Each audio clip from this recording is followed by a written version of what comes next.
Howdy folks, welcome to This Is a Man's World. Today's episode is on social intelligence and how I've used it to survive in the world of construction.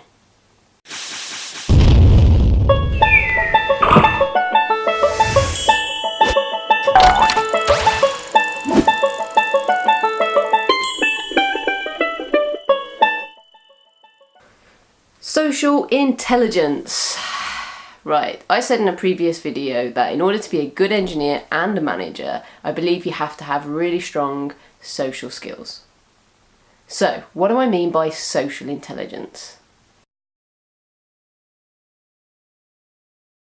Okay, now that that's summed up, just for shits and giggles, let's look at someone who's awkward in social situations.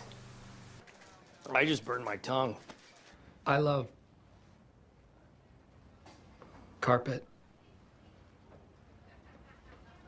I love desk.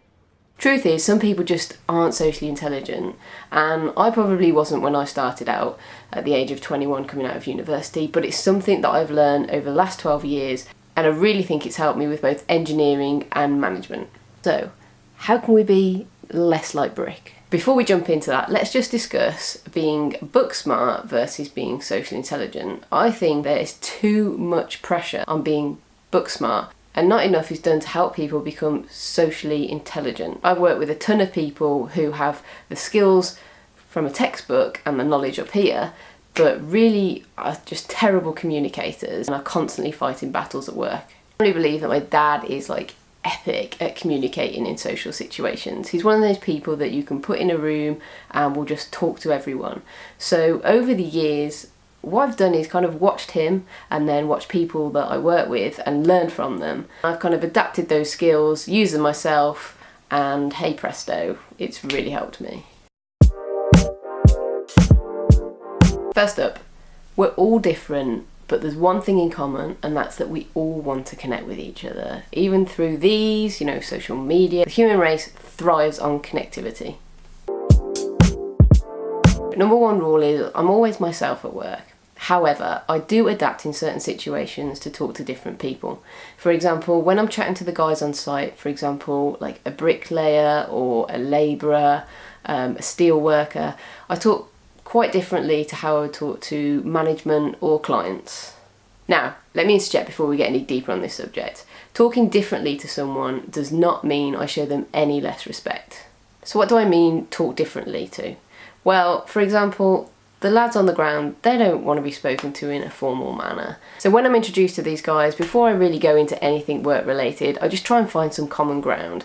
Maybe listening on a conversation, if they're talking about what was on telly last night or some music, etc. Then I just chip in and start chatting about the subject with them. Make them realise that I'm a human too. I also find that they then feel that you're taking an interest in them outside of the work remit, and that instantly helps create a relationship. Let's face it, if there's any girls watching this, you're going to be out on site, they're going to be a little bit shocked to see if there's no other women there, so this is just a great icebreaker. So the simple point here is break the ice and make an effort. The worst thing you can do when you first meet someone is just go out there and bark a command or just ask a question straight away. It's just it just sets you off on the wrong foot.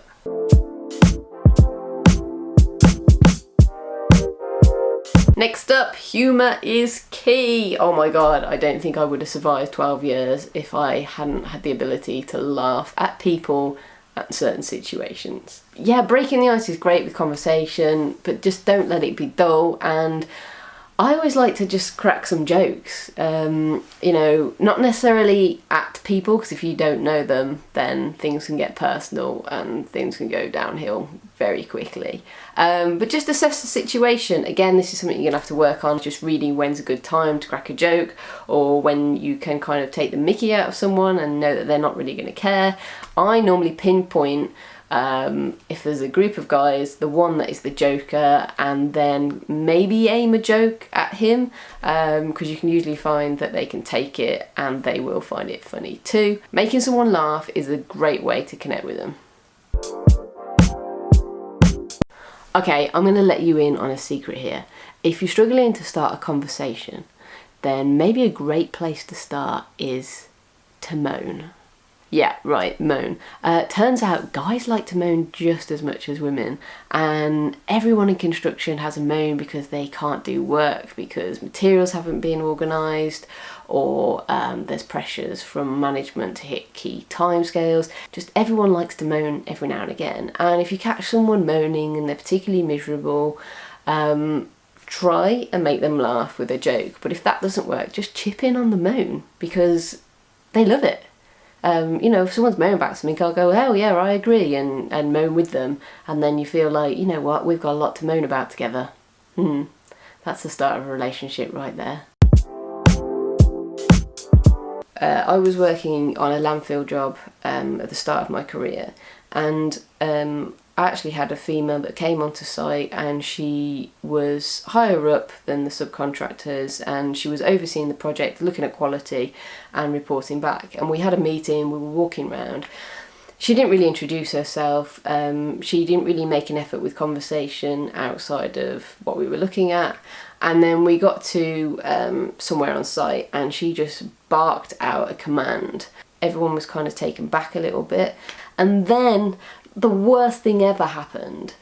When one of the guys confronted her and basically disagreed with what she said, she pulled the "do you know who I am" card. This is like the worst card in the world to ever pull. Like, you might have a title, but that does not make you better than anyone else.